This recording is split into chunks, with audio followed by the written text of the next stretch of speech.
अस्सलामुअलैकुम dear students. आज हम सबक नंबर 4 देखेंगे जिसका नाम है मेरा ज़िला।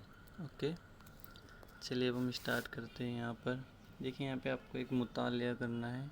ओके, मैं आपको पढ़ के समझा देता हूँ। पहले आप टूर में जाते होंगे, काबिल दीद मकामात, मशहूर ज़ियारतगाहें, तारीख़ी मकामात देखने जाते हैं। अपने ज़िले के मकामात पर आप जाते होंगे। आपके ज़िले में ऐसे मकामात कहाँ वाक़ई, वो आपको सोचना है और नीचे जो बॉक्स दिया गया है उसके अंदर आपको लिखना है ना। जैसे हम लोग जाते हैं घूमने के लिए, सापुतारा जाते हैं, कोई किले में जाते हैं, कोई गार्डन में जाते हैं, कोई दरगाह में जाते हैं। इस तरह से हम दीगर मशहूर ज़ियारतगाह भी जाते हैं, तारीख़ी मकामात पर भी जाते हैं। ओके, अब आपको क्या करना है, यहाँ पर नीचे देखिए, यहाँ पे आपको एक किताब है जिसका नाम है आपनो जिल्लू। उसके अंदर हमारे ज़िले के बारे में सभी चीज़ें दी गई है। अगर वो आपको नहीं मिलती है तो आपको क्या करना है, आपके मन से ही आपके ज़िले में वाक़ई तारीख़ी मशहूर मकामात के बारे में लिखना है। ठीक है, जैसे यहाँ पे उसका नाम लिखना है। ओके, मैं आपको एक लिख कर बता देता हूँ, उसके बाद बाकी के आपको खुद लिखने हैं। ऐसे मकामात जो तारीख़ी हो, जो बहुत ही पुराने हो। ठीक है, जैसे नंबर 1 यहाँ पर एक किला है। ओके, किला तो सबको पता है कहाँ है, सूरत के अंदर, चौक बाज़ार के अंदर है ना। चौक का जो किला है वो, उसकी खुसूसियत क्या है, क्यों बनाया गया था वो किला, ताकि दुश्मन से उसकी हिफाजत हो सके। ठीक है, तो ये जो किला है ये क्या है, हमारे लिए एक तारीख़ी मकाम है ना। तो ऐसे ही अलग अलग और भी तारीख़ी मकामात सूरत के अंदर है ना, जहाँ पर हम घूमने जाते हैं। ओके, तो उसके आपको यहाँ पे नीचे नाम लिखने हैं। एक नाम तो मैंने आपको लिख कर दिया हो, ठीक है, बाकी के जो नाम है वो आपको खुद को लिखने हैं नीचे। ठीक है, अब हम लोग नीचे देखते हैं, आपके ज़िले की मशहूर ज़ियारतगाह मतलब कि इस तरह से दरगाह होती है, मंदिर होती है, जहाँ पर हम ज़ियारत करने के लिए जाते हैं। ठीक है, उसके नाम आपको यहाँ पर लिखने हैं।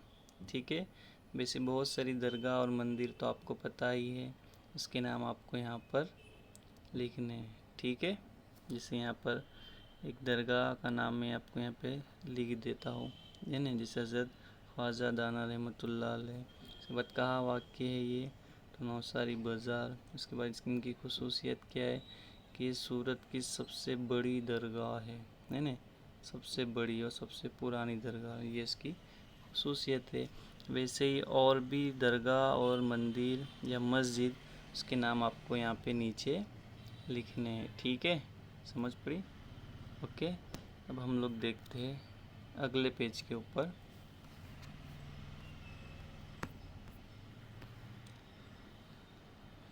अच्छा,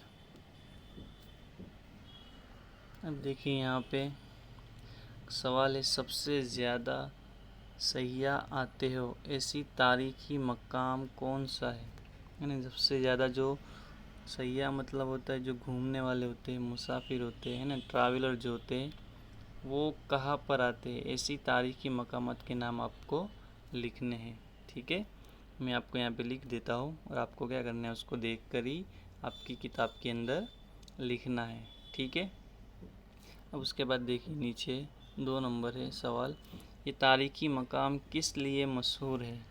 ओके, ये सवाल के जवाब भी मैं आपको लिख देता हूँ, वो भी आपको सेम कॉपी ही करना है। ठीक है, उसके बाद ज़िले की किस ज़ियारतगाह पर आप गए थे, यहाँ पर आपको ये सवाल का जवाब खुद लिखना है कि आप ऐसी तुम्हारे सिटी के अंदर, तुम्हारे ज़िले के अंदर ऐसी कौन सी ज़ियारतगाह है जहाँ पर आप गए हो, है ना। जैसे बहुत सारी दरगाह है, मस्जिद है जहाँ पर हम लोग गए हैं, है ना, तो उसके नाम आपको यहाँ पर लिखने हैं तीसरे सवाल के अंदर। ओके, ये आपको ख़ुद को लिखना है। बहुत इजी है, खाली उसके नाम लिखने आपको, आप कहाँ पर गए हैं। जैसे हज़रत ख्वाजा दाना रहमतुल्लाह अलैह, फिर जो कीम की दरगाह है, फिर जो नौसारी में दरगाह है, से अलग अलग दरगाह के या मस्जिद के नाम लिखने हैं। ठीक है, उसके बाद आपके ज़िले की किस ज़ियारतगाह पर मेला लगता है, ऐसी कौन सी ज़ियारतगाह है जहाँ पर मेला लगता है ना। जैसे हम कीम जाते हैं तो आपको पता है कीम के अंदर एक मेला भरता है, फिर एक आसपास जगह है, वहाँ पर बहुत बड़ी मंदिर है, वहाँ पर भी मेला लगता है। तो उसके आपको यहाँ पर क्या करने हैं, सिर्फ नाम लिखने हैं, ठीक है। ये आपको ही करना है खुद को, ठीक है, मैं आपको समझा रहा हूँ। उसके बाद किस काबिल दीद मकाम पर सयाहों की ज़्यादा भीड़ होती है, मतलब कौन सी ऐसी जगह है जहाँ पर सबसे ज़्यादा जो सयाह है, बराबर, जो घूमने वाले लोग हैं, जो ट्रैवलर है, उनकी भीड़ बहुत ज़्यादा होती है ना।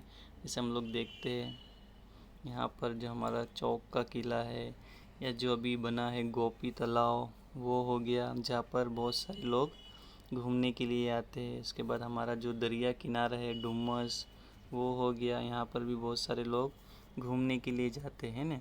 तो आपको 3-4 जगह के नाम यहाँ पर आपको अपनी तरफ से लिखने हैं, ठीक है। मैं जो बता रहा हूँ आप वो भी लिख सकते हो, या आप अपनी तरफ से भी लिख सकते हो दूसरे नाम, ठीक है। अब जो मैंने आपको दिखाया ये दोनों पेज, ओके, ये आपको अच्छी तरह से आपकी किताब के अंदर लिख लेने हैं और इसको याद रखना है। अभी जो आपकी सैटरडे शनिवार को एकम कसौटी होंगी, उसके अंदर ये सब सवाल आ सकते हैं, ठीक है। तो इसको आपको ध्यान से लिखना भी है और अच्छे से याद भी करना है, ओके, ठीक है। और जिसका भी लिखना हो जाए वो उसका फ़ोटो पाड़ के ग्रुप में भेज देना।